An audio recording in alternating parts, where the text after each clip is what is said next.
Salamat dito ha. Pangako ko sa'yo, babawi ako kapag nasa abroad na ako. Alam mo naman lahat gagawin ko para sa'yo. Basta magsabi ka lang kung ano pang kailangan mo ah. Nahihiya na nga ako sa'yo eh. Imbis na ako yung nagbibigay sa'yo, ikaw pa itong laging tumutulong sa akin. Ano ka ba? Natural lang yung sa magkasintahan ang nagdadamayan. Tsaka, di ba babawi ka naman sa akin? Oo naman, ikaw ang unang makakatikim ng sahod ko oras na nakaalis na ako. Sana nga makaalis ka na sa lalong madaling panahon. Sigurado na yun. Ayos na lahat ng papeles ko eh. Nakausap ko na rin yung magiging employer ko. Alam mo ba, mukhang mabait naman. Talaga?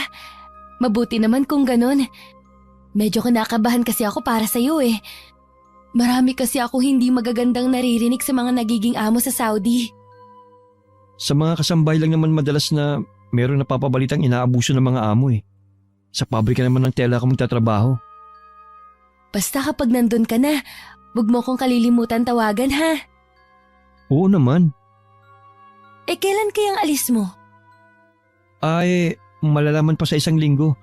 Ticket na lang kasi ang kulang ko eh. Nalulungkot ako na aalis ka na. Pero alam ko naman na para din to sa atin. Oo naman. Gusto ko kasi bago tayo magsama, meron na tayong sariling bahay. Tapos bibili tayo ng pwesto sa talipapa para hindi ka na naglalako ng banana queue kahit sa katanghali ang tapat. Pero bago yon, kailangan muna natin maibalik ang perang ginastos mo sa paglalakad ng mga papeles mo.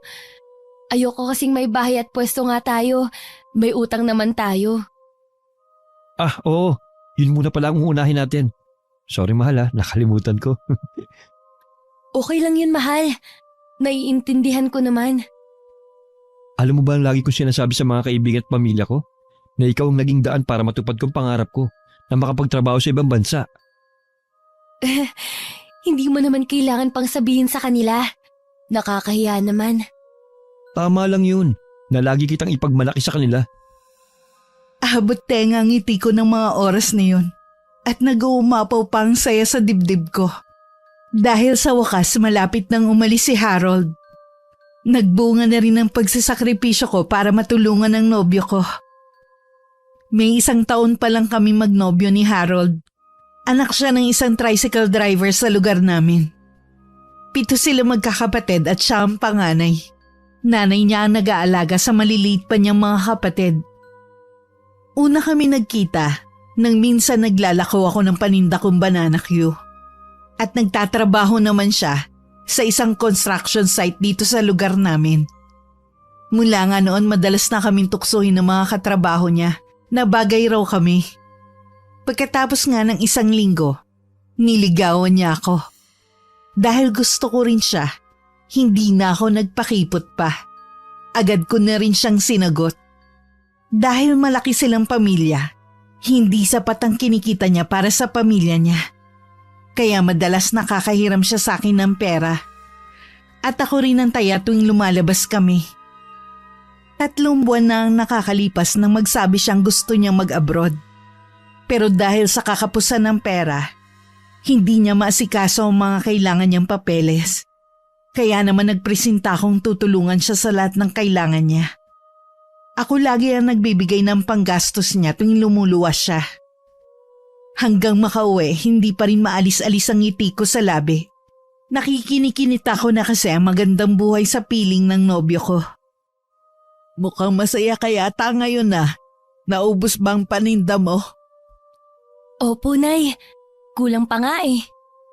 Mabuti naman. Tiyak marami ka ng ipon. Pwede ka na siguro magpatuloy sa pag-aaral mo sa 1 taon. Ha? Hindi pa po sapat, Nay. Tsaka, gusto ko po munang makatulong sa inyo ni Tatay. Mia, wala kami maipamamana sa inyo magkapatid kundi ang makatapos kayo ng pag-aaral. Wala kaming hihingin na kapalit sa pag-aalaga namin sa inyo. Basta makita lang namin kayong nasa maayos na kalagayan. Alam ko naman po yun. Si Carlito na lang po muna ang papagtapusin ninyo bago ako. Ako na lang po ang bahala sa pag-aaral ko para hindi na ako maging pabigat sa inyo. 1 taon na lang naman eh. Magtatapos na si Carlito. Kung wala ka pang naiipon kami na ang bahala ng tatay mo. Naku, hindi na po, Nay. Nakakahiya naman po sa inyo. Bakit ka naman mahihiya? Anak ka namin kaya obligasyon ka namin ng tatay mo. Ayoko na po kasi kayo mahirapan pa ni tatay. Basta sa 1 taon, ituloy mo na ang pag-aaral kahit konti pa lang ang naiipon mo. Kami na ang bahala na pumuno sa kulang. Sige po, pag-iisipan ko po. Huwag mo nang pag-isipan pa, basta mag-enroll ka na sa pasukan. Hindi na ako nakapagsalita sa sinabing yun ni Inay. Hindi ko tuloy maiwasang kabahan na baka makatunog siya sa mga ginagawa ko sa kinikita ko. Nang dumating pa si Itay, sinabi pa ni Inay ang mga napag-usapan namin. Sinigundahan naman yun ni Itay. Mabuti pa nga daw mag-aral na lang ako kaysa maglako ng banana Q. Kinabukasan maaga akong gumayak para maglako ng sumang balinghoy na si nanay rin ang nagluluto. Sa hapon naman ako naglalako ng banana Q. Mabilis naman ako nakaubos ng paninda ko at kinulang pa nga. Madalas kasi yun na ang inaalmusal ng mga bata bago pumasok sa eskwelahan.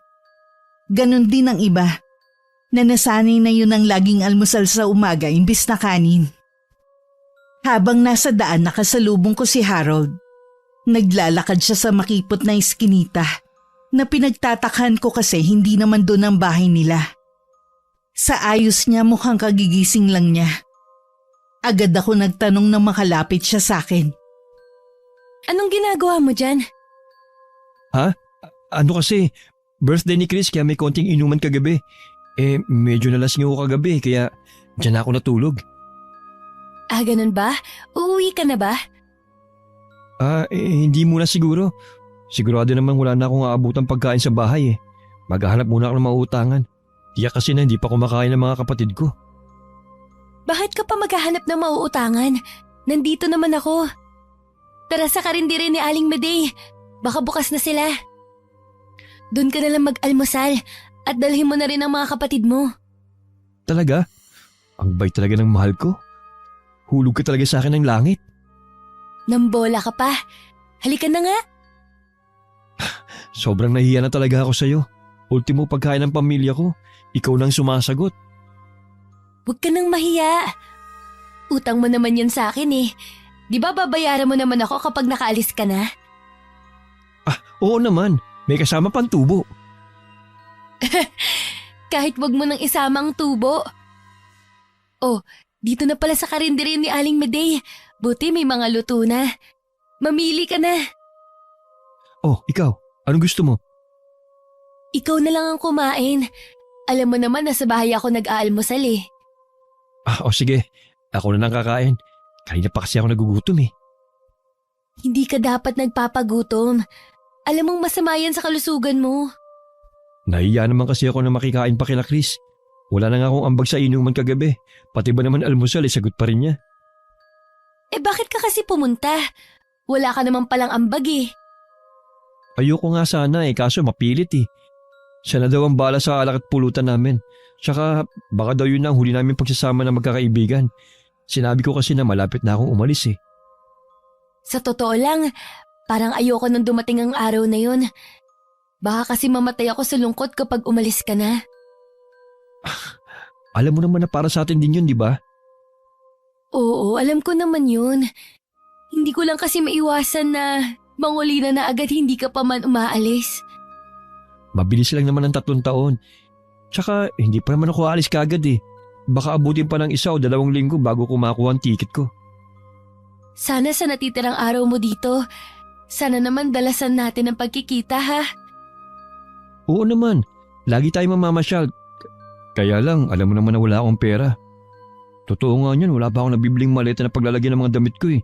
At saka ibang gamit na kakailanganin ko. Huwag mo nang isipin ang tungkol sa gastos sa pamamasyal natin. Ako na rin ang bahala sa maleta at iba mo pang kailangan sa pag-alis mo. Talaga, mahal? Salamat ha. Ang swerte-swerte ko talaga sa'yo. Ganun kita kamahal eh. Lahat gagawin ko para mapasaya ka lang. Mahal na mahal din kita. Sige na, tapusin mo na ang pagkain mo. Magpapabalot na rin ako ng pansit para sa pamilya mo. Pwede mo bang dagdagan ng lumpiang Shanghai? Paborito kasi nila yun para may ulam na rin sila sa tanghali. Oo naman. Nagpabalot ako sa pamangkin ni Aling Meday ng pansit at 10 pirasong lumpiang Shanghai. Nang iaabot ko na ang bayad ko, napansin ko ang kakaibang titig sa akin ni Aling Meday. Nagtataka naman akong inabot ko ang sukli ko. Nang makaalis kami sa karinderya ni Aling Meday, napalingon pa ako sa kanya. Nakasunod pa rin siya ng tingin sa akin. Kilalang mabait na byuda ang nasa 40 pa lang na babae. Wala silang anak ng yumao nitong asawa. Kaya pamangkin lang ang katulong niya sa negosyo niya. Mula nang maging kami ni Harold, napansin kong hindi na ako masyadong iniimik ni Aling Meday, na lalo kong ipinagtataka. Madalas din niya akong iwasan, na ipinagkikibit balikat ko na lang. May problema ba? Bakit kanina ka palingon ng lingon? Walang mang sukli sa'yo ng gurang na yun? Hindi naman. Tsaka wag mo namang tawagin na gurang si Aling Meday. Nasa 40 pa lang ang edad nun. O anong problema? Bakit lingon ka ng lingon sa kanya? Nahihiwagaan lang kasi ako sa kanya. Iba kasi yung tingin niya sa akin eh. Tsaka hindi na rin niya ako masyadong kinakausap. Buti nga hindi na kayo ganun kalapit. Bakit parang galit ka sa kanya? Ngayon ko lang ito sasabihin sa'yo, mahal.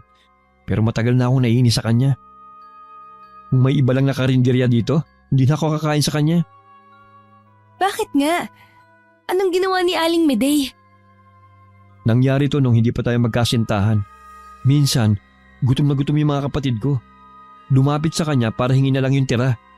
Sukat ba naman na ipagtabuhin niya yung mga kapatid ko?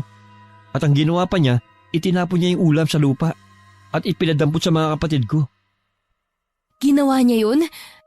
Parang hindi naman ganun ang pagkakakilala ko sa kanya. Mabait na tao si Aling Meday.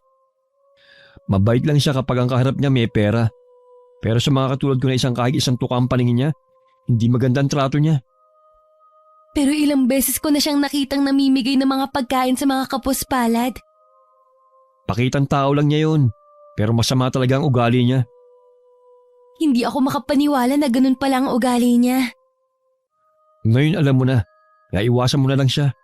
Ayokong mahawa ka sa sama ng ugali nun. Oo, ako nang humihingi ng dispensa sa ginawa niya sa iyo at sa mga kapatid mo. Hindi ko alam na may tinatago rin pala siyang ugali. Nang mapadaan kami sa tindahan, humiling pa sa akin si Harold kung pwedeng bumili ako kahit 2 kilong bigas. Sigurado daw kasi na wala pang bigas sa bahay nila. Idagdag ko na lang daw sa mga utang niya sa akin. Hindi na rin ako nagpahatid sa amin. Kailangan na niya kasing umuwi sa kanila. Habang naglalakad pa uwi, iniisip ko ang sinabi ng nobyo ko tungkol kay Aling Meday. Mahirap kasing paniwalaan na gagawin yun ng babae. Pero hindi naman magsisinungaling sa akin si Harold. Pagdating sa bahay namin, nakahanda na ang almusal ko sa mesa. Nagsalin lang ako ng kape sa tasa at saka dumulog sa hapag. Kumain na po ba kayo ni tatay? Oo, kanina pa. Kailangan kasing maaga pumunta sa sagingan ng tatay mo para tumiba ng mga saging. Ang sipag pa rin talaga ni tatay. Pwede naman niya yung ipautos na lang. Pero mas gusto niya, siya pa ang gagawa. Nanghihinayang din kasi ang tatay mo sa iuupan niya. Malakas pa naman siya at kayang-kaya pa naman ang trabahong pagtitiba ng saging. Kahit na po, dapat po sa edad niyang yun, dapat hinay-hinay na rin siya sa pagtatrabaho. Naku, malabo mong mapahinay-hinay ang tatay mo sa trabaho. Alam mo naman na batak ang katawan niya sa mga gawain eh. Baka lalo lang siyang manghina.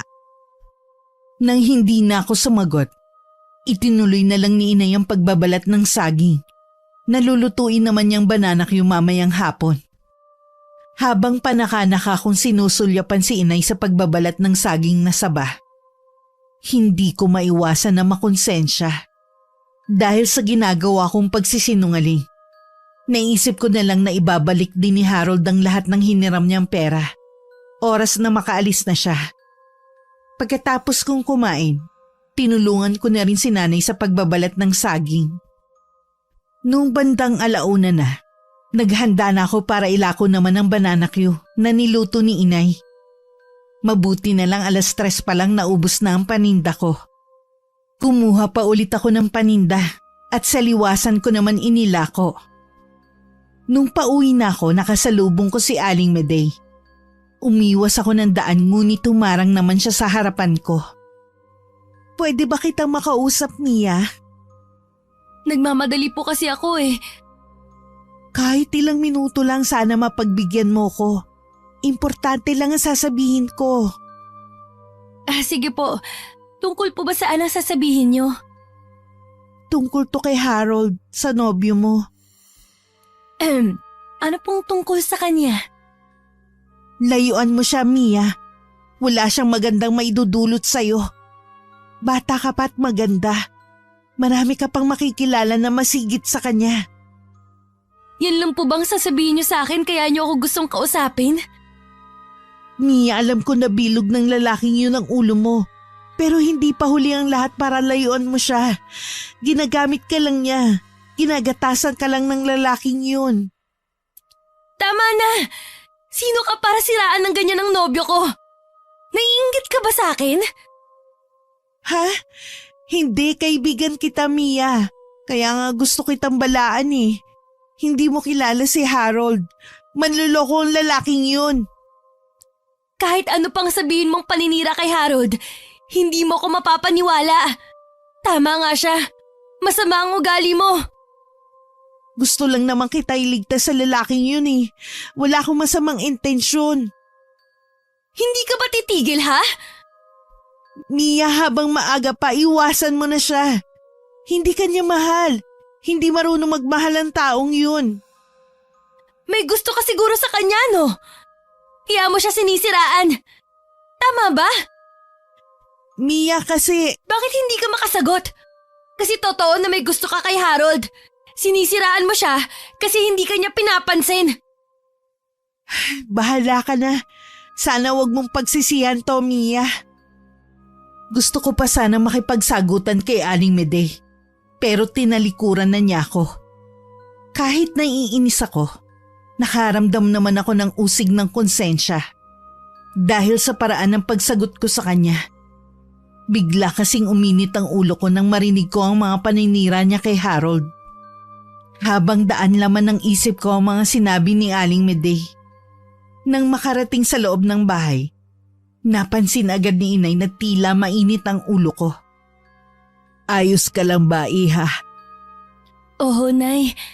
Mainit po kasi ang panahon kaya para akong nahihilo. Maupo ka na muna. Ikukuha lang kita ng tubig. Salamat po, Nay. Nakalimutan ko rin po kasing magdala ng inumin kanina. O, ito ang tubig mo. Uminom ka muna at para ka namumutla eh. Magpapahinga na lang po muna ako sa kwarto. Diyan ka muna. Huwag ka muna matutulog. Baka mamaya hindi ka na magising. Hindi naman po ako matutulog. Magpapahinga lang po ako. Baka nagugutom ka, kumain ka kaya muna. Hindi naman po ako nagugutom eh. O sige, basta huwag ka munang matutulog ha. Opo, Nay. Nang makapasok ako sa kwarto ko, hindi ko na napigilan ng mapaiyak. Hindi ko alam kung para saan ang mga luhang yon. Bigla ring nagkalambong ang tiwala ko kay Harold. Dahil sa mga sinabi ni Aling Medey, bigla ako naguluhan sa nararamdaman ko.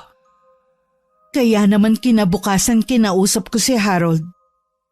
Pero nang magkaharap na kami, hindi naman ako makapagsalita. Naduduwag akong sabihin sa kanya ang mga sinabi ni Aling Medey. Bakit parang malungkot ka? Kasi nalulungkot ako dahil nalalapit na ang pag-alis mo. Ganun ba? Ako rin naman eh. Parang ayoko na ngang umalis eh. Pero alam kong hindi tama na masayang lahat ng pinaghirapan mo. Sabi mo nga, mabilis lang ang 3 taon. Oo naman. Tsaka para yun sa kinabukasan natin. May petsa na ba kung kailan ka aalis? Ang totoo niyan wala pa eh. Pero meron na akong ticket. Hinihintay ko na lang na tawagan ako ng agency. Kasi sila maghahatid sa akin eh. Mabuti wala ka nang kailangan sa pag-alis mo. Meron pa nga akong problema eh. Kailangan ko syempre ng pera kapag umalis ako. 2 buwan pa daw kasi bago ibigay sa akin yung sahod ko eh. Nakakahiyaman pero baka meron ka dyan. Oo. Nasa bahay. Susunod kapag nagkita ulit tayo, magdadala ako ng pera. Salamat mahal. Huwag ka mag-alala. Ang unang sahod ko, sa'yo ko muna ipapadala. Hindi naman ako nagmamadali eh. Tsaka ang pera ko, pera mo na rin. Siya nga pala. Gusto ko sanang ipakilala ka sa mga magulang ko at mga kapatid ko. Matagal na kasi nilang tinatanong kung sinong nobya ko eh. Talaga? Ipapakilala mo na ako sa pamilya mo? Oo naman. Gusto ko na ipakilala ka sa kanila bago man lang ako umalis. Sobrang saya ko ng mga sandaling yun. Dahil sa plano niyang pagpapakilala sa akin sa pamilya niya, tuluyan nang naalis ang anumang agam-agam sa puso ko. Pagdating nga sa kanilang bahay, kita ko na agad ang kahirapan ng kanilang buhay. Walang kasangkapan, lupa ang loob ng bahay at tagpi-tagpi ang dingding. Ang mga kapatid niya ay puro marurungis. Hindi ko pa man naiaabot ang supot ng tinapay na dala ko. Agad na nila yung kinuha sa akin at pinag-agawan. Malamig naman ang pakikiharap sa akin ng mga magulang ni Harold. Nawala tuloy ang excitement ko na makaharap sila. Marahil ay napansin din yun ni Harold. Kaya hinila na niya ako palabas ng bahay nila. Pasensya ka na sa mga magulang ko ha. Akala siguro nila magiging hadlang ka sa pag-a-abroad ko. Alam ba nila na sa akin galing ang dinadala mong pagkain? Oo naman. Natutuwa nga sila eh. Sabihin mo na lang na kapag umalis ka na, ako na munang bahala sa kanila. Talaga? Salamat ha. Pamilya ko na rin sila. Kaya sa abot ng aking makakaya, aalagaan ko din sila. Ang swerte ko talaga sa'yo, mahal. Namasyal na lang kami ni Harold. Namili rin kami ng bigas at pagkain para sa pamilya niya. Sa kabila nun, malamig pa rin ang pakikiharap sa akin ng mga magulang ni Harold. Inintindi ko na lang. Baka kako iniisip nila. Magiging kahati nila ako sa sasahurin ni Harold sa pagtatrabaho sa ibang bansa. Hindi na rin ako nagtagal. Sa tapat ng bahay nila ipinara na niya ako ng tricycle. Bago ko sumakay, ipinaalala pa niya ang perang kakailanganin niya. Pagdating sa amin agad kong kinuha sa loob ng tukador ang kahon ng sapatos, kung saan ko tinatago ang perang iniipon ko. Nang bilangin ko yun kasama ng mga barya, nasa 20,000 na lang yun.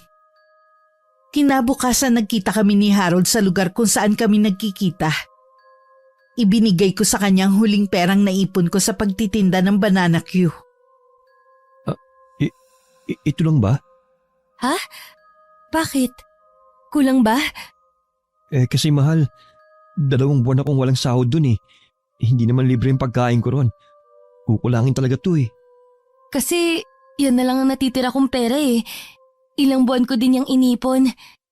Gagamitin ko sana yan sa pag-aaral. Kulang talaga to mahal eh. Tsaka, hindi mo naman kailangan mag-aral ulit. Hindi mo naman yun magagamit kapag mag-asawa na tayo. Ang gusto ko kasi, ako lang yung magtatrabaho at ikaw naman nasa bahay lang. Sa bagay nga, tama ka rin. Hindi ko rin magagamit ang pinag-aralan ko. Ayoko naman na talagang mag-aral eh. Sina inay at itay lang talaga ang mapilit. Paano kaya to? Problemado pa ako kung saan ako hihiram. Wala ka bang mahiraman sa mga kaibigan mo? Nanghiram na ako sa kanila nung nakaraan eh. Pare-pareho kaming gipit din eh. O sige, gagawa ko ng paraan. Bagong araw ng pag-alis mo, ibibigay ko sa iyo yung pera. Tumawag pala yung agency. Sa makalawa na pala yung lipad ko. Bakit biglaan naman? Kahit nga ako nagulat eh. Siguro ganun talaga. Baka pwede ako manghiram sa mga magulang ko. Mababait naman ang mga yun eh. Sana makagawa ka ng paraan, mahal. Ayoko masayang ang oportunidad na to na makaahon sa hirap. Oo, pangako. Gagawa ko ng paraan. Hindi ako papayag na hindi ka matuloy sa pag-alis mo. Yumakap pa sa akin si Harold na ginantihan ko naman na mahigpit na yakap. Naiiyak na rin ako dahil ilang araw ko na lang siyang makakasama. Hindi pa man dumarating ang araw na yun, nangungulila na ako sa kanya. Nung makauwi ako sa amin, naabutan ko si inay sa kusina. Agad siyang ngumiti nang makita ko. Dumating ka na pala. Umalis ang tatay at kapatid mo. Pumunta sila sa bayan, may bibilhin lang daw. Kumusta na ang lakad mo? Ayos naman po. Bakit parang naiiyak ka dyan? Ho? Kasi po yung kaibigan ko po nagpaalam na kanina na aalis na sa Makalawa. Magtatrabaho na po siya sa Saudi. Talaga? Sino tong kaibigan mo na to? Hindi niyo po kilala, Nay. Bago ko lang po siyang naging kaibigan. Ganun talaga, walang permanente sa buhay natin. Kaibigan man yan o bagay.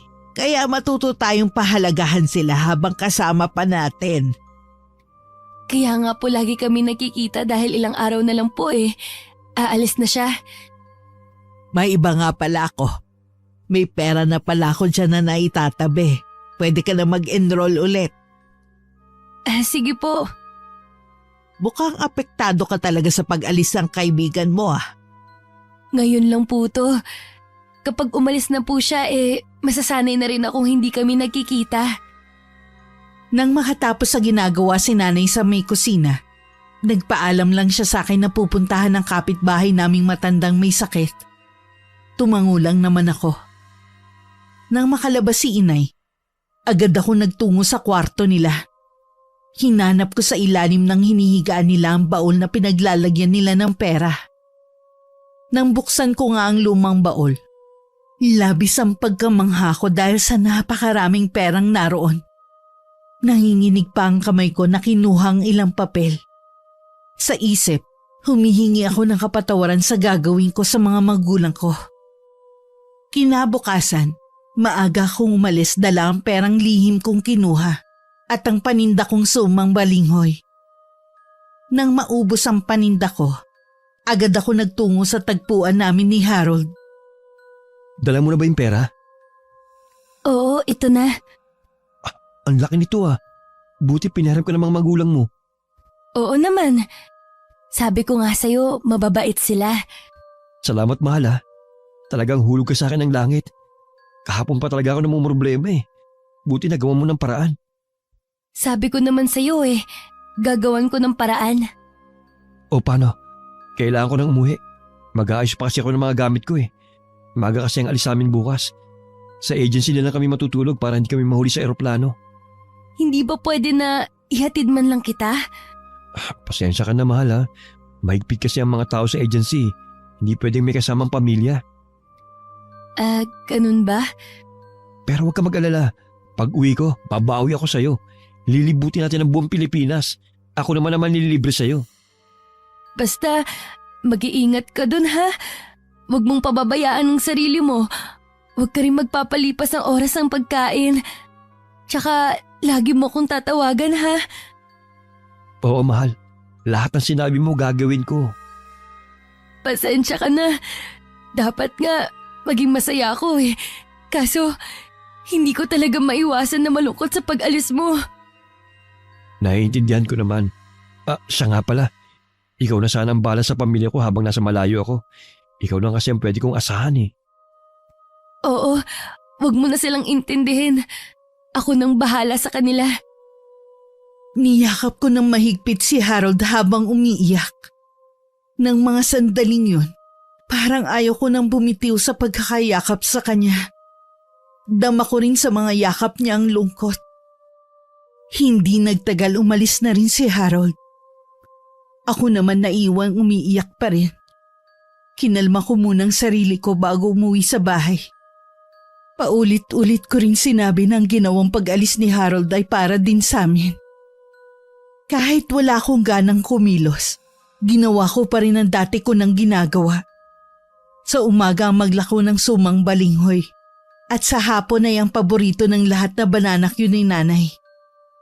Araw-araw ko rin dinadalhan ng pagkain ng pamilya ni Harold. Nung pauwi na ako sa amin, nakasalubong ko naman si Aling Medey. Nagdala ka na naman ba ng pagkain sa pamilya ni Harold? Wala ka nang pakialam doon. Ibang klase rin talaga ang pamilyang yan. Hindi ko alam kung saan sila kumukuha ng kapal ng pagmumukha. Pwede bang tumigil ka na? Hindi ako papayag na bastusin mo ang pamilya ng nobyo ko. Bakit ikaw nagpapakain sa pamilya niya imbis na siya? May 1 linggo na siyang umalis papuntang ibang bansa. Kaya habang wala siya at nagtatrabaho sa malayo, ako na munang bahala sa pamilya niya. Yun bang sinabi niya sa'yo na magtatrabaho siya sa ibang bansa? Naniwala ka naman. Tumigil ka nga sa kakatawa. Wala namang nakakatawa eh. Ikaw nakakatawa, Mia. Yang katangahan mo. Siguro marami ka ng perang naibigay sa kanya, no? Eh ano kung binibigyan ko siya ng pera? Babayaran naman niya yun kapag nakabalik na siya galing ibang bansa. Napakatanga mo para paniwalaan ang sinasabi niyang pupunta siya sa ibang bansa. Baka sa mga oras na to nagliliwaliw na yun kasama ng ibang babae. At ginagastos ang perang galing sa'yo. Wala ka ba talagang gagawin kundi siraan si Harold? Ano bang ginawa niya sa'yo para siraan mo siya? Samantalang ikaw nga tong may malaking atraso sa kanya. Ako? May malaking atraso sa kanya? Yan bang sinabi niya sa'yo? Oo, at naniniwala ako sa kanya. Hindi ko akalain na mas tanga ka pa pala sa inaasahan ko. Walang gamot sa katangahan. Kaya bakit ba ako nag-aaksaya ng oras sa'yo? Hindi ako tanga. May tiwala lang ako kay Harold. Hindi mo ako basta mapapaniwala sa mga sinasabi mo. Hindi ko na hinintay na makasagot pa si Aling Medey. Mabilis ko na siyang tinalikuran. Alam ko kahit hindi ako lumingon, nakasunod pa rin ang tingin niya sa akin. Pagdating sa bahay, naabutan kong umiiyak si nanay. Hindi rin maipinta ang mukha ni Itay. Tahimik naman na nakaupo sa upuan ng kapatid ko. Ano pong nangyayari dito? Bakit ka umiiyak, Nay? Nawawala ang perang inipo ko. Wala man lang itinira magnanakaw. Gagamitin pa naman yun sa graduation ng kapatid mo at sa pag-aaral mo. Sigurado po ba kayo? Baka naman po kung saan nyo lang nailagay. Hinalughog na namin ng tatay at kapatid mo ang buong bahay. Wala talaga. Sigurado kung pinasok tayo. Ano po bang nawala sa atin? Yung pera ko lang na naitatabi. Baka yung pera mo baka nadali rin, tignan mo. Opo, Nay. Titingnan ko po ngayon. Kabado akong pumasok sa kwarto ko. Nagkunwari akong may tinitingnan. Dahil bukas ang pinto ng kwarto, narinig kong sinabi ng Itay na pupunta siya ng barangay hall para ipablatter ang nangyari. Narinig kong sumama ang kapatid ko. Napasandal na lang ako sa dingding. Para kasing anumang oras bibigay ang tuhod ko. Ilang sandali pa, pumasok si Inay. Ano? Nawala rin ba ang pera mo? Po, wala nga po dito sa pinaglagyan ko. Paano kung kakalma sa isang iglap na wala ang perang matagal nating pinag-ipunan? Tahan na po, Nay. Baka mapano pa kayo sa kakaiyak nyo. Kumalma po muna kayo. Baka po may magawa pa si Itay. Hintayin na lang po natin sila. Ay, iniisip ko kung sino gagawa nito sa atin. Naging mabuti naman tayo sa mga kapitbahay natin. Ni isa wala naman tayong nakakaaway. Baka naman po natiktikan lang kayo na may pera. Hindi po kaya baka po isa sa mga kumukuha ng banana cue natin? Imposible naman, hanggang dito lang naman sila sa labas ng bahay natin. Tsaka sandali lang naman sila, maalis din agad. Wala rin po akong naisip na taong gagawa nito sa atin. Nagtataka lang ako. Bakit tila alam nung tao na yun ang pinaglalagyan natin ng pera? Bakit wala nang ibang nawala sa mga gamit natin? Hindi ko rin po alam, Nay. Nang bumalik sina Itay at Carlito, nagkulong na lang ako sa kwarto ko. Nagdahilan na lang ako kay Inay na masama ang pakiramdam ko. Nauunawaan naman niya ako. Ayoko lang kasi na marinig ang iba pang sasabihin ng Itay. Baka hindi ako makapagpigil. Maibulalas ko sa kanila na ako nagdakaw ng pera nila. Hindi rin ako kumain ng gabing yun. Kinabukasan naman tanghali na ako lumabas ng kwarto. Inaasahan ko nang hindi magluluto ng sumang balinghoy si Inay. Dahil sa nangyari, hindi ko na rin inabot si Carlito at Itay. Saan po nagpunta si Itay? Pupuntahan niya yung pinsan niya sa kabilang bayan. Susubukan daw niya manghiram ng pera. May babayaran kasi ang kapatid mo sa eskwelahan nila eh. Ngayon nga, ultimo pambili ng asukal, wala tayo. Paano ang pagtitinda natin? Ganun po ba? Patawarin niyo po ako, Nay. Hindi mo naman kasalanan ng lahat, kaya hindi mo kailangan humingi ng kapatawaran. Lahat tayo'y biktima. Kasi po, wala man lang akong magawa para tulungan kayo ngayon. Yung nandyan kay sapat na. Marami ka nang naitulong sa amin ng Itay mo. Paano po tayo nito? Makakaraos din tayo. Manalig ka lang. Kaya natin tung lampasan basta sama-sama tayo. Opo, susubukan ko rin na humiram sa mga kakilala ko. Pwede naman ako humiram sa Bombay ng pera na gagamitin natin sa puhunan. Kailangan natin makapagsimula muli. Sige po, Nay. Tutulong na lang po ako sa pagbabayad. Dumating si Itay habang nasa loob ako ng kwarto. Palabas na sana ako nang marinig ko ang sinabi nito na hindi nakahiram ng pera. Nasunugan daw kasi ang pinsan niya nung nakaraang buwan. Kaya hanggang ngayon ay nagbabawi pa sa mga napinsala. Kitang-kita ko ang pagkahapos sa mukha ni Itay. Hindi ko inaasahan ang susunod na sasabihin niya. Isasanla muna nito ang lupang kinatitirikan ng bahay namin at ang lupa kung saan may nakatanim ng mga saging. Lalong bumigat ang dibdib ko dahil sa tinura na yun ng aking ama. Nang mapag-isa si Inay, kinausap ko siya tungkol sa binabalak nila. Malaki po ba ang kailangan ni Carlito na bayaran? Oy, magtatapos na kasi ang kapatid mo. Tsaka may natitira pa kasi siyang balanse sa matrikula na kailangan niyang bayaran. Minsan lang magtatapos ang kapatid mo. Gusto sana namin na ipaghanda rin siya. Sobra naman po kasi kung kinakailangan pang isang latong bahay at lupa natin. Wala tayong pagpipilian. Kesa naman sa Bombay pa natin utangin. Alam mo namang mas malaki ang tubo doon. Iniisip ko lang kasi na baka hindi po agad natin mabayaran. Paano kung marimata? Sabi naman ng kapatid mo maghahanap ka agad siya ng trabaho. Para kahit yung tubo man lang mabayaran niya.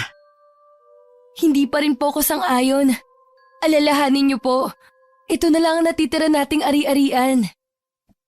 Alam naman namin yun ng Itay mo, pero wala tayong pagpipilian. Hindi tayo makakaahon agad. Wala naman tayong maisasangla na gamit dito sa bahay. Gagawa din po ako ng paraan para hindi tuluyan mawala sa atin tong bahay. Kumalat sa buong lugar namin ang balitang pinagnakawan kami. Bumalik na rin ako sa paglalako ng banana Q. Hindi ko alam kung guni-guni ko lang ba pero iba ang titig sa akin ng mga tao sa paligid. Lalo na ang mga kaibigan ni Harold. Napansin kong iniiwasan nila ako. Hindi tulad noon na bumabati at ngumingiti pa sa akin. Minsan nakasalubong ko si Aling Medey. Kung noong una pilit siyang nakikipag-usap sa akin, ngayon naman ay umiiwas na siya. Lalo pang sumama ang araw ko nang wala pa sa kalahati ang naibenta kong banana Q. Hindi ko alam kung inaalat lang ba ako ng araw na yun o sadyang karma ko na yun. Bago umuwi dumaan muna ako sa bahay ng pamilya ni Harold. Halos 1 buwan na kasi nang umalis ito. Pero ni isang tawag ay wala pa ako natatanggap mula sa kanya. Nang makita ko ng mga magulang ni Harold, biglang pumasok ang mga yun sa loob ng bahay at nagsara ng pinto at bintana. Hanggang ngayon pala, hindi pa rin nila ako lubusang natatanggap. Umuwi na lang ako sa amin.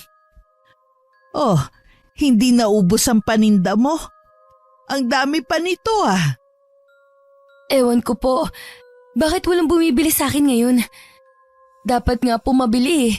Kasi ilang araw ako hindi naglako. Hayaan mo na. Bukas ka na lang bumawi. Kung sa kabilang baryo kaya ako maglako.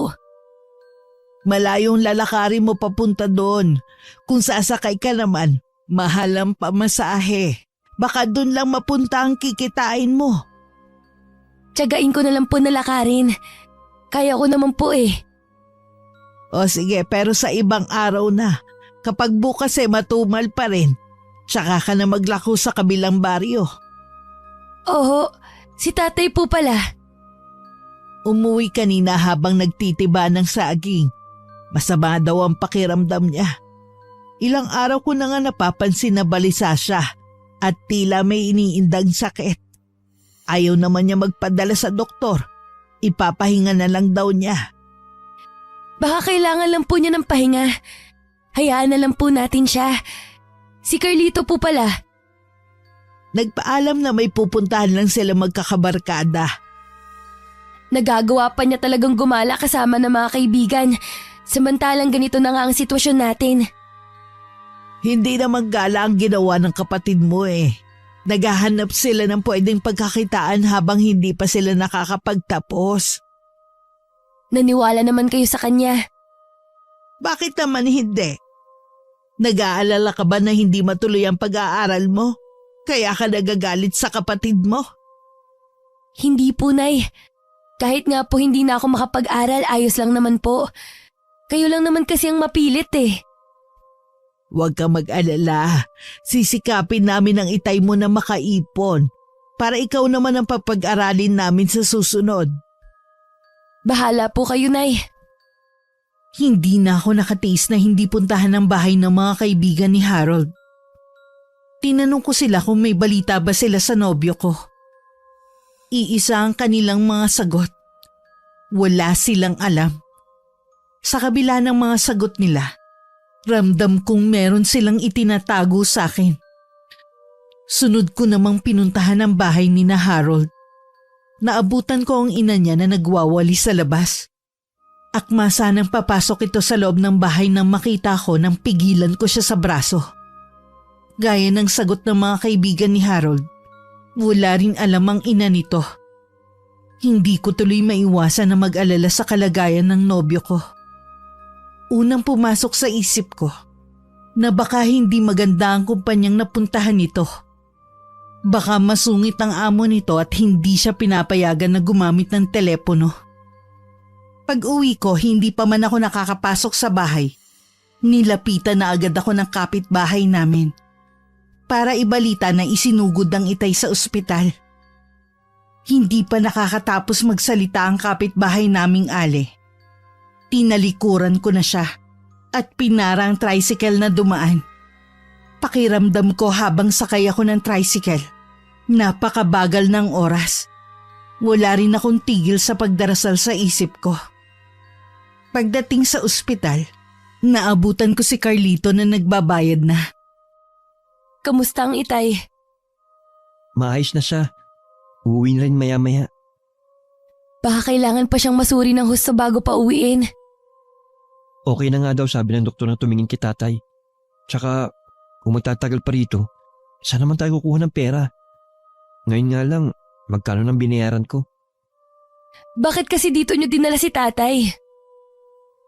Nataranta kasi kami ni nanay eh. Basta alam namin, kailangan na matignan ng doktor ang itay. Nasaan ang itay? Pabalik na rin ako.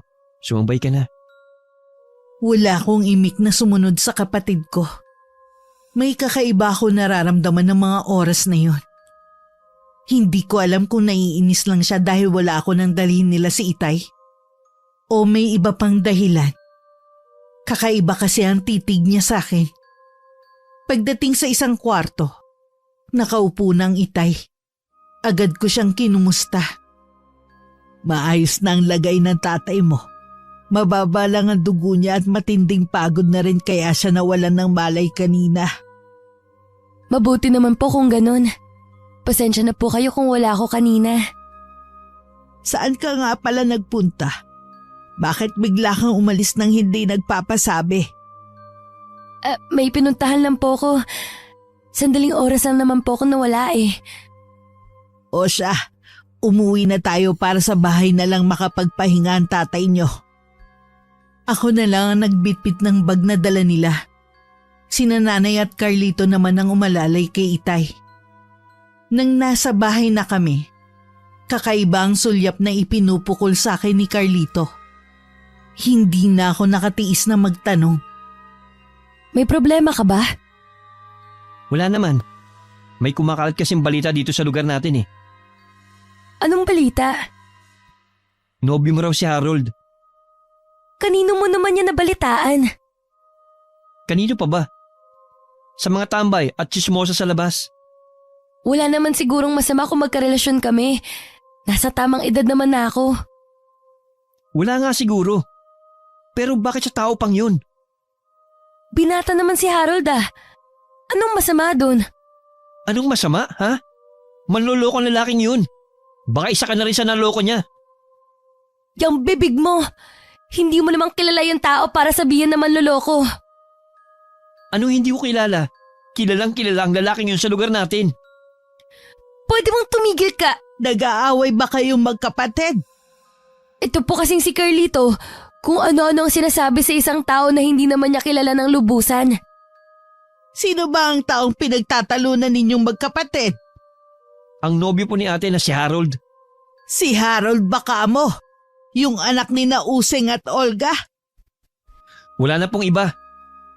Mia, kasintahan mo nga ba talaga ang lalaking yon? Opo, Nay.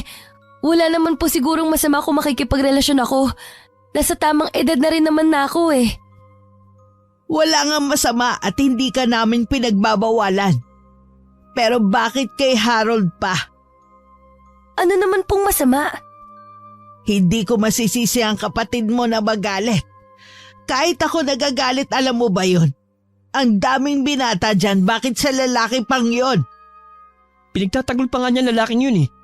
Ayaw niyang maniwala na manlolokong Harold na yun. Tamad, babaero, at walang pangarap sa buhay. Mahilig din siya manggata sa mga babae. Hindi totoo yan! Kita mo na, Nay. Pinagtatagol pa talaga niya. Hindi na ako magtataka kung tuloy na niya mabilog ang ulo ni Ate Mia. Makinig ka sa amin ng kapatid mo, Mia. Walang buting maidudulot sa'yo ang lalaking yon at ang pamilya niya. Balita ko, wala ngayon ang lalaking yun. May kasama raw babae at nagbabakasyon kung saan. Nakakapagtaka kung saan siya kukuha ng pera. Samantalang wala naman siyang trabaho. Kasalukuyang nasa abroad si Harold. Nag-apply siya ng trabaho papuntang Saudi. Kaya tigilan mo na ang paggawa ng kwento na may kasama siyang babae at nagbabakasyon. Yan bang sinasabi niya sa'yo, ha? Siya ang gumagawa ng kwento. At ito pa, Nay. Kalat na kalat sa buong lugar natin na ultimo bisyo ng lalaking yon, si ate ang bumibili. Totoo ba yun, anak? Natural lang naman po sa magkarelasyon ang nagdadamayan, di ba? Katulad yun ni tatay. Huwag mong ikumpara si tatay sa lalaking yon. Responsable si tatay at hindi katulad niya na manloloko. Tigilan mo na nga ang pagtawag mo sa kanya ng manloloko. Sa manloloko naman talaga siya eh. Kinukusiti mo pa siya? Nasa abroad daw? Maghintay ka lang ng ilang araw. Makikita mo, babalik siya rito. Ano na naman kaya ang bago niyang kwento sa'yo? Nay, maniwala po kayo. Mahal namin ang isa't isa. Marami na po kaming plano pagbalik niya. Hindi po siya manloloko. Kilala namin ang lalaking yon. Isa si Midday sa naloko ng lalaking yon.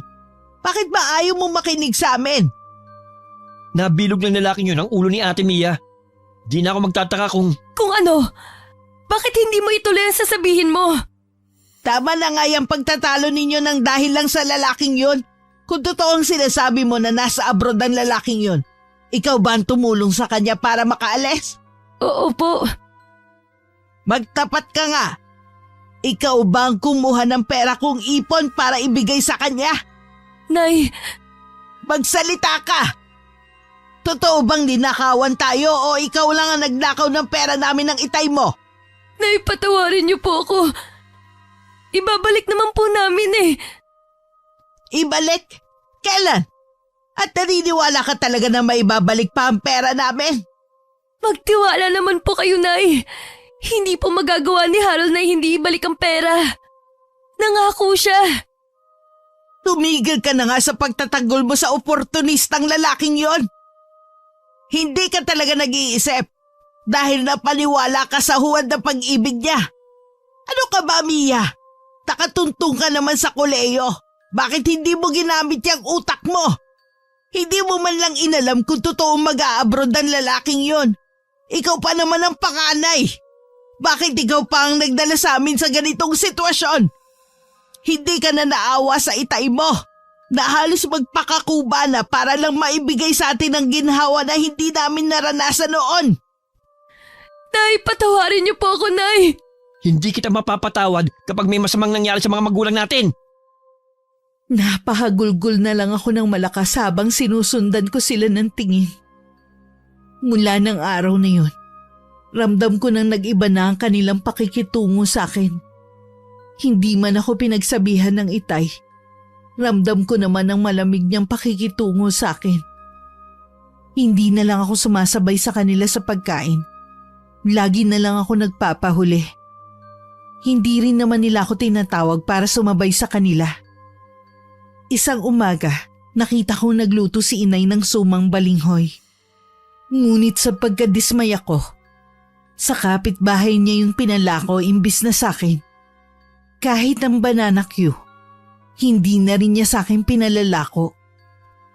Makailang beses din ako nagpabalik-balik sa bahay ng pamilya ni Harold. Pero hindi nila ako hinaharap. Habang naglalakad, naisipan kong puntahan ang mga kaibigan niya. Sa isang palikong eskinita, naroon ang 3 kaibigan ni Harold. Nakatalikod sila sa akin kaya hindi nila namalayan ang paglapit ko. Bago pa nila ako mapansin, narinig ko ang sinabi ng isa sa kanila. Dumating na raw kahapon si Harold galing bakasyon. Marami di umano itong dalang pasalubong sa kanila at nagyayayang uminom sila. Bago pa nila ako makita, mabilis na akong umalis. Hilam na ang mga mata ko sa luha nang makauwi ako. Sa kabila ng nalaman ko, umaasa pa rin ako na baka isang masamang biro lang ang lahat ng yun. Nung hapon ding yun, pinuntahan ko ang bahay ng isa niyang kaibigan. Madalas na doon tumatambay si Harold at ang iba pa.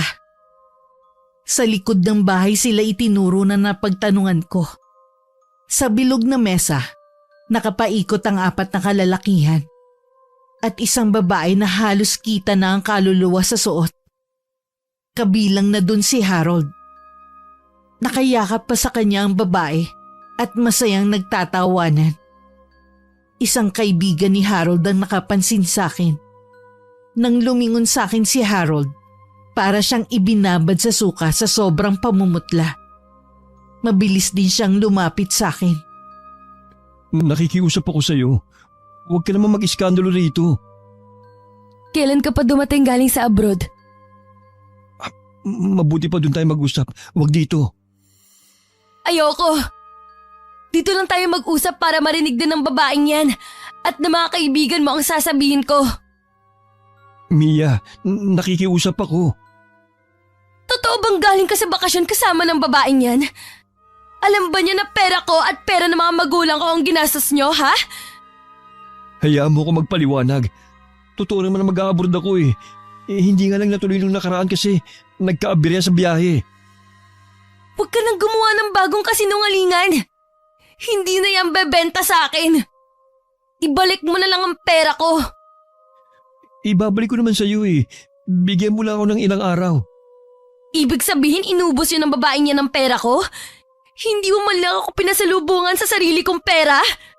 Mia, huwag ka naman sana maniwala sa mga nadidinig mo sa ibang tao. Hindi kita niloko. Gusto mo pang mandamay ng ibang tao? Ang kapal na mukha mo! Tama nga ang pamilya ko. Isa kang oportunista. Kayo, ng buong pamilya mo. Kitang-kita naman sa klase ng buhay na meron kayo. Tumigil ka na nga. Ikaw ang tumigil. Kapag hindi mo ibinalik ang pera ko, ipagkakalat ko ang ginawa mo sa akin. Hindi mo gagawin yan. Magkakasubukan tayo ngayon. Isang malakas na sampal ang ibinigay ko sa kanya. Narinig ko pa ang malakas na pagsinghap ng babaeng kasama nila.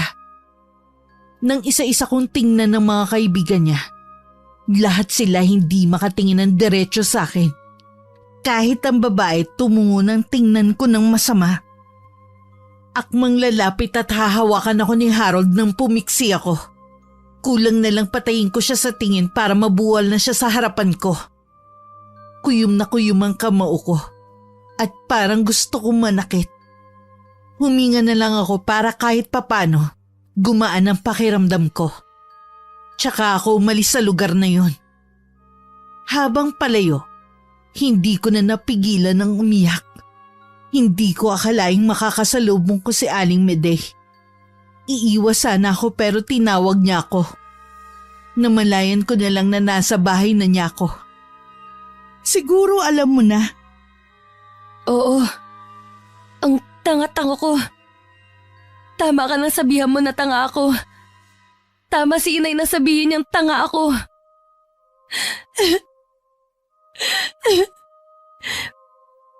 Bata ka pa kasi kaya madali ka niya nagoyo. Ang mahalaga naman nagising ka na sa kasinungalingan niya. Pero huli ng lahat, nasira ko ng tiwala sa akin ng pamilya ko. Alam mo ba, ako naman talaga ang nagnakaw ng pera nila para ibigay kay Harold. Hindi naman totoo na nilooban kami eh. Yun din ang hinala ko noon, pero hindi kita huhusgahan. Nagmahal ka rin tulad ko. Pinagdaanan ko rin yan. Ginawa rin ni Harold sa'yo ang ginawa niya sa akin? Oo, kaya sobra akong nag-alala sa'yo noon. Binalaan pa niya ako na huwag mangingialam, pero hindi ko matiis. Kaibigan na kasi ang turing ko sa'yo sa kabila ng agwat ng edad natin. Nagawa pa kitang awayin nun. Sorry ha. Wala yun sa akin. Hindi naman ako totoong galit sa'yo noon. Hindi ko alam kung paano pa ako uuwi sa pamilya ko nito. Ipinagtanggol ko pa naman siya sa pamilya ko. Kaya sila tuluyan nagalit sa akin. Mabait ang mga magulang at kapatid mo. Siguradong patatawarin ka rin nila. Gusto kong gumante sa ginawa sa akin ng Harold na yun. Para wala na rin siyang mabiktima na ibang babae. Huwag mo ilagay ang paghihiganti sa kamay mo. Pwede mo naman iuutos yan. Paano? Sa tindi ng galit ko, pumayag ako sa gusto ni Aling Medey na ipakulam si Harold. Sinabi niyang palamigin muna namin ang sitwasyon para hindi ako paghinalaan ng pamilya at mga kaibigan nito na may kinalaman ako ron. Oras na bigla itong magkasakit. Gabi na ako nakauwi ng bahay. Nadatnan ko ang mga magulang ko at kapatid na naghihintay sa akin. Nagulat pa ako nang niyakap ako ni inay. Kanina pa kami nag-aalala sa iyo, anak. Akala namin kung saan ka na nagpunta. Nandun lang po ako kina Aling Medey. Nag-usap lang po kami. May nakapagsabi kasi sa amin na dumating na daw si Harold. Sinugod mo nga ba ang lalaking yon? Oo, Nay. Nakumpirma ko po na totoong lahat ng sinabi niyo. Ang tanga-tanga ko para maniwala sa kanya. Yan lang naman ang hinihintay namin ng matauhan ka. Pero ang laki na po na perwisyong nagawa ko sa inyo. Mapapatawad mo pa kaya ako? Oo naman, pera lang yun. Ang importante hindi ka tuluyan na pariwara ng dahil sa lalaking yon. Babawi po ko sa inyo. Babayaran ko po ang kinuha kong pera. Patawarin niyo po ako, Itay. Carlito, Matagal ka na namin pinatawad, ate. Gusto lang namin na matauhan ka. Kasi mahal ka namin. salamat Carlito. Mahal ko rin kayo. Lumapit sa amin si Itay at niyakap niya kami. Walang pagsidla ng kaligayahan ko ng mga oras na yon. Nawala na rin ang isang bagay na nagpapabigat sa dibdib ko. Noon ko lang napagtanto na napakaswerte ko sa pagkakaroon ng mabait at mapagmahal na pamilya. Sinabi ko kay inay na balak ko magtrabaho sa abroad para matubos ko ang bahay at lupa namin na nakasanla. Yun lang kako ang paraan para mabawasan ang kasalanan ko sa kanila. Gusto ko ring makalimutan ang masalimuot na pangyayaring yun sa buhay ko. Habang naghihintay ako sa pag-alis ko, naglalako pa rin ako ng banana cue sa hapon. Madalas ko rin makita si Harold pero hindi ko nalang pinapansin. Kailangan ko kasing ipakita na hindi na ako apektado sa kanya. Tama yan para hindi ka mapaghinalaan ng ibang tao. May nakausap na ako na gagawa ng kulam sa kanya. Mabuti naman, hindi na ako makapaghintay na makita siyang naghihirap. Isang usika na mula pa sa malayong lugar ang nakausap ko. Sa pamamagitan lang ng salita niya, maaari na niyang mapinsala ang taong gusto nating paghigantihan. Litrato at pangalan lang ang kailangan niya. Kailan ka pupunta sa kanya? Bukas ng hapon. Gusto kong sumama. Wag na, hintayin mo na lang ang resulta. Kailangan din natin mag-ingat. Yun na ang huli naming pag-uusap tungkol kay Harold. Madalas pa rin kami magkita at mag-usap sa kanyang karinderya. Minsan kararating ko lang sa paglalako ng banana cue, dumating naman ang kapatid ko. At merong ibinalita sa amin na labis na nagpasaya sa akin. Hindi ko nga nakilala si Harold eh. Para siyang tumanda at sobrang payat. Para siyang may sakit. Yun na siguro ang karma niya sa lahat ng panlulokong ginawa niya. Nakita mo na bang itsura niya, ate? Matagal ko na siyang hindi nakikita. Iniiwasan ko kasing magawi sa lugar nila. Tinatamad ako maglako doon dahil inuutang lang naman ng mga taga ng paninda ko. Balita ko rin. Iniwan na rin siya ng nobya niya. Sino ba naman tatagal sa lalaking yun? Lalo na sa itsura niya ngayon, sino pa bang magkakagusto sa kanya? Huwag na nga ninyong pag-usapan ng taong yon. Hayaan nyo na lang siya. Tama ang inay. Isa na lang siyang masamang nakaraan. Sinasara ko ang kabanata ng buhay ko na nagpaloko sa kanya. Sa nakikita ko, nakalimutan mo na nga siya. Mga ganong klase ng tao, madaling kalimutan. Muli ako naglako ng banana cue. Dala ng kuryosidad, gumawi ako sa lugar kung saan nakatira si Harold. Wala na talaga ako nararamdaman sa kanya. Kung meron man, puro galit na lang. Hindi naman nagtagal na mataan ko siya na naglalakad ng dahan-dahan sa di kalayuan. Halos butot balat na lang ito. Gaya ng sinabi ng kapatid ko, tumanda ito dahil sa itsura. Nang makita niya ako, nagmamadali siyang lumapit sa akin. Mia? Bibili ka ba? Ha? Gusto ko sana kaso wala akong perang dala eh. Kailan ka ba nagkapera? Di ba laging wala? Kaya nga ako lagi ang taya sa mga lakad natin eh. Galit ka pa rin sa akin? Hanggang langit ang galit ko sa'yo. Hindi lang dahil sa ginawa mo sa akin. Ikaw din ang sinisisi ko. Kung bakit nagawa kong pagnakawan ng sarili kong mga magulang. Patawarin mo sana ako. Matagal ko nang pinagsisihan ng mga nagawa kong kasalanan. Magsisi ka man, huli na.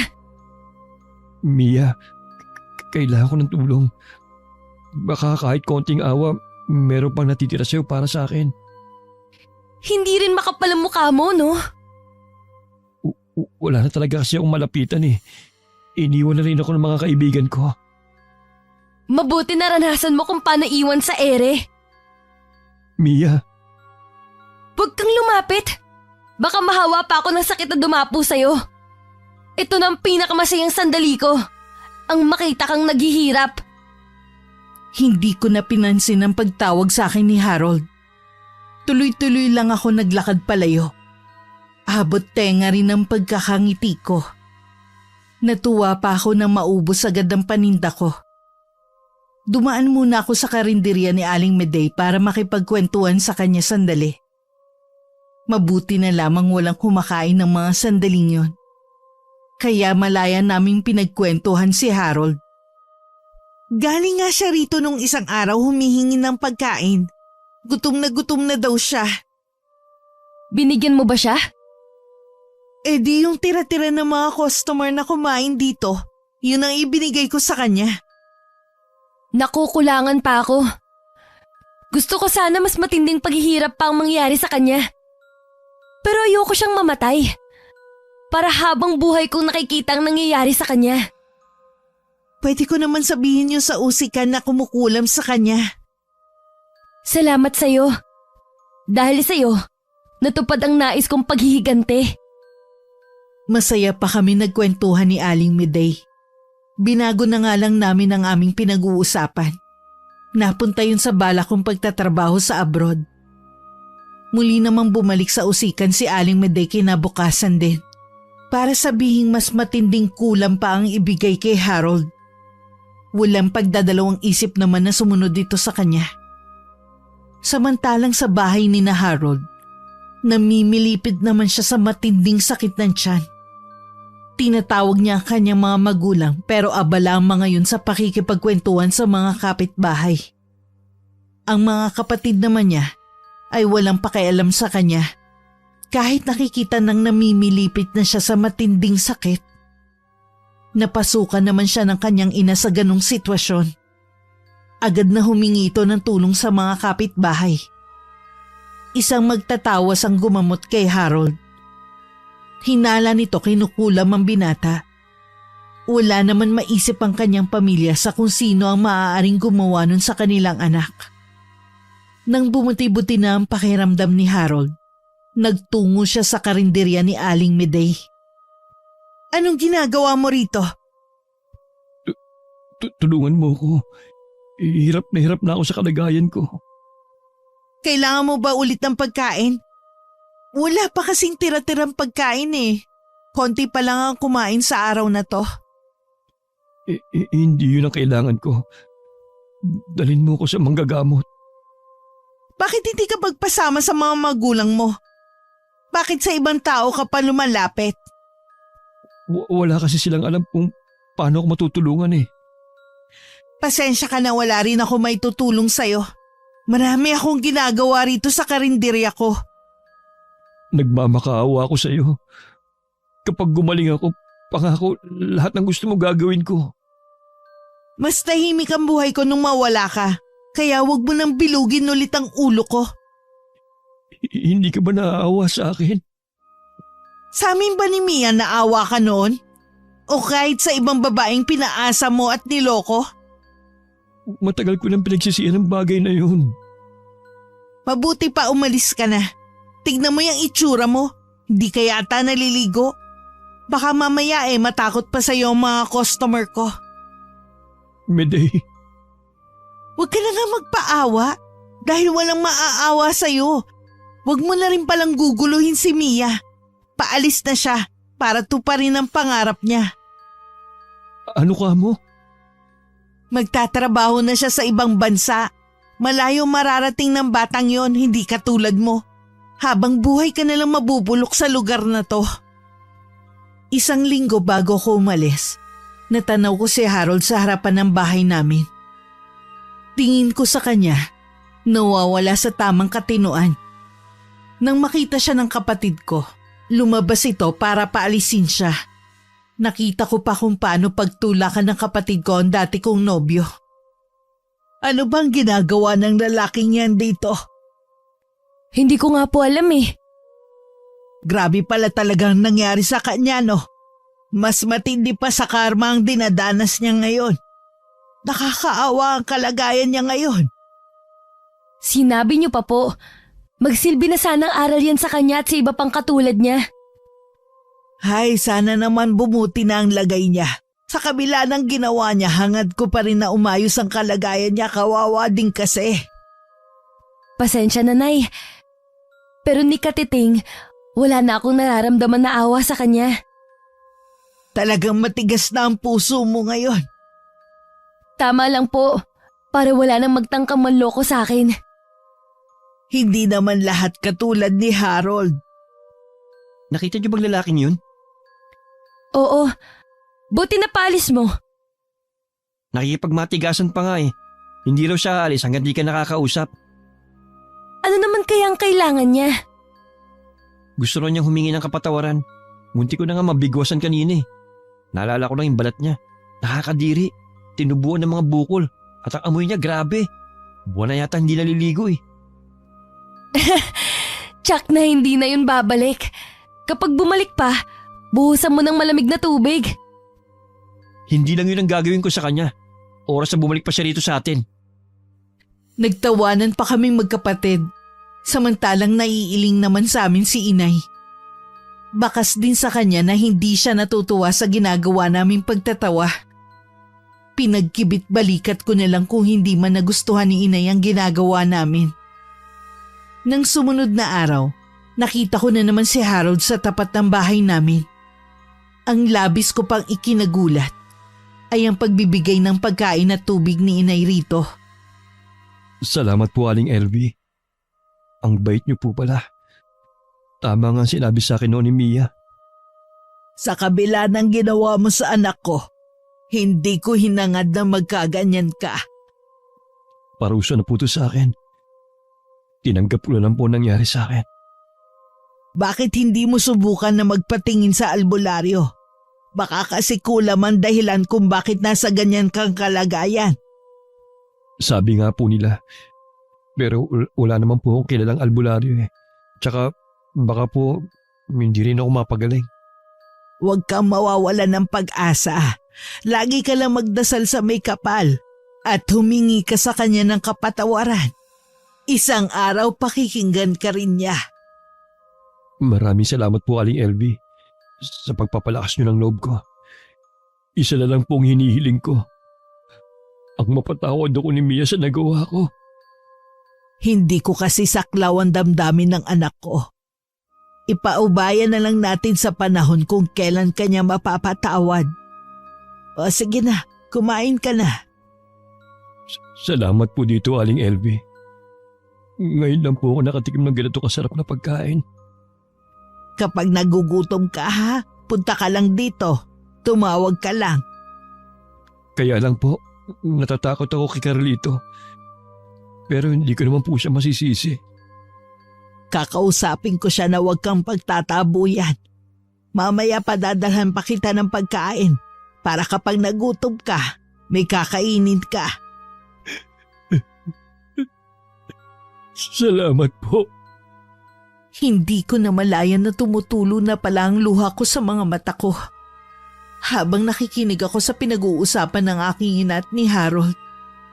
Bago pa nila ako mamalayan, umalis na ako sa kinatatayuan ko. Mula nga nun madalas ko nang makita si Harold sa labas ng bahay namin.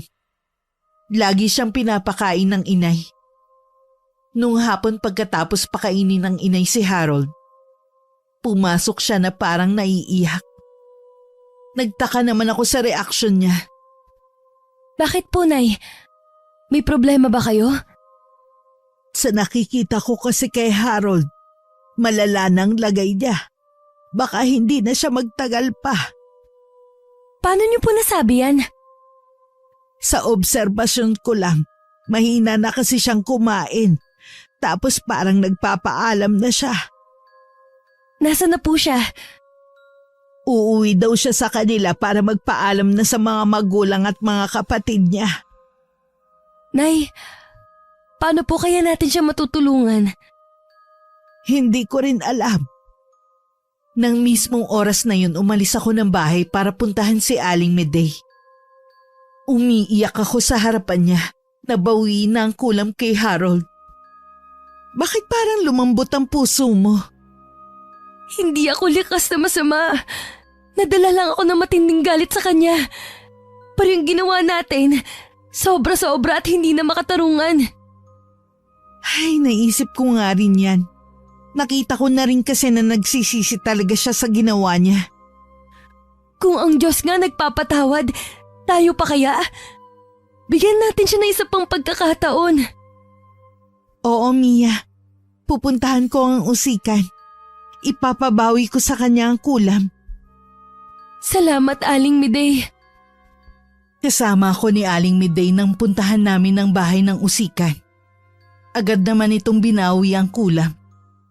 Sinabihan pa kami nito na sa bawat desisyon na gustong makapanakit ng kapwa, 1,000 beses dapat pakaisipin.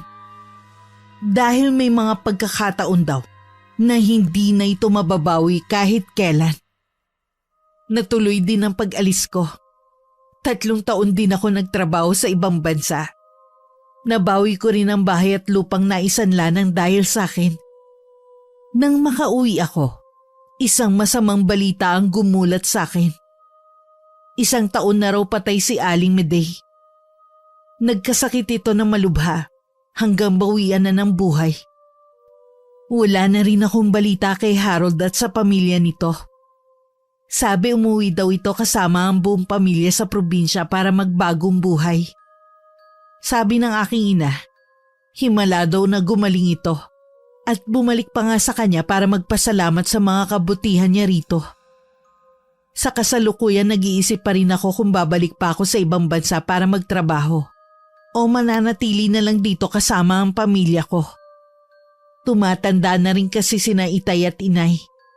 Gusto ko rin sila makasama pa ng mahabang panahon. Kung gusto mo ulit bumalik ng ibang bansa, hindi ka namin pipigilan ng itay mo. Ayaw namin maging hadlang sa pangarap mo.